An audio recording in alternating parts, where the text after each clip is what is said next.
ரயில் பயணிகளுக்கு மகிழ்ச்சியை ஏற்படுத்தியுள்ளது. சென்னையின் போக்குவரத்து நெட்வொர்க்கில் மிக முக்கியமான அங்கமாக புறநகர் ரயில் சேவை விளங்குகிறது. பயணிகளின் நீண்ட நாள் கோரிக்கையை ஏற்று ஒரு புதிய மாற்றம் நிகழ இருக்கிறது. அதிநவீன வசதிகளுடன் கூடிய குளிர்சாதன வசதி கொண்ட இரண்டாவது புறநகர் ரயில் விரைவில் பயன்பாட்டுக்கு வரவுள்ளதாக தெற்கு ரயில்வே அறிவித்துள்ளது.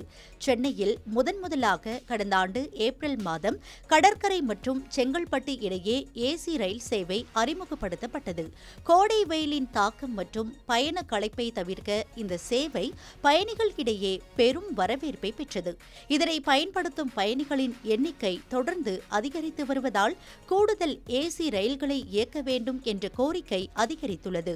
பயணிகளின் இந்த தேவையை பூர்த்தி செய்யும் விதத்தில் சென்னை பெரம்பூரில் உள்ள ஒருங்கிணைந்த ரயில் பெட்டி தொழிற்சாலையில் ஒரு புதிய நவீன ஏசி ரயில் பெட்டி தொகுப்பு தயாரிக்கப்பட்டுள்ளது. பணிகள் அனைத்தும் நிறைவடைந்த நிலையில் இந்த புதிய ரயில் தற்போது தெற்கு ரயில்வேயின் சென்னை கோட்டத்திடம் முறையாக ஒப்படைக்கப்பட்டுள்ளது.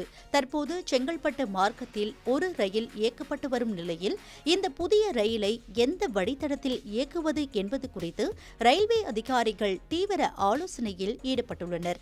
குறிப்பாக அதிக பயணிகள் நடமாட்டம் கொண்ட சென்னை சென்ட்ரல் அரக்கோணம் வழித்தடத்தில் இந்த ரயிலை இயக்க அதிக வாய்ப்புகள் இருப்பதாக தகவல்கள் வெளியாகியுள்ளது.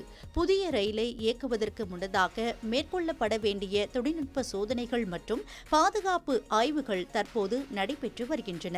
இந்த சோதனைகள் வெற்றிகரமாக முடிந்தவுடன் ரயிலின் கால அட்டவணை மற்றும் தொடக்க தேதி குறித்த அதிகாரப்பூர்வ அறிவிப்பை தெற்கு ரயில்வே வெளியிடும். இந்த இரண்டாவது ஏசி ரயில் சேவை பயன்பாட்டுக்கு வரும்போது அலுவலகம் செல்பவர்கள் மற்றும் நீண்ட தூர பயணிகளுக்கு இது ஒரு நிம்மதியான மற்றும் சொகுசான பயண அனுபவத்தை வழங்கும் என்ற எதிர்பார்ப்பு எழுந்துள்ளது.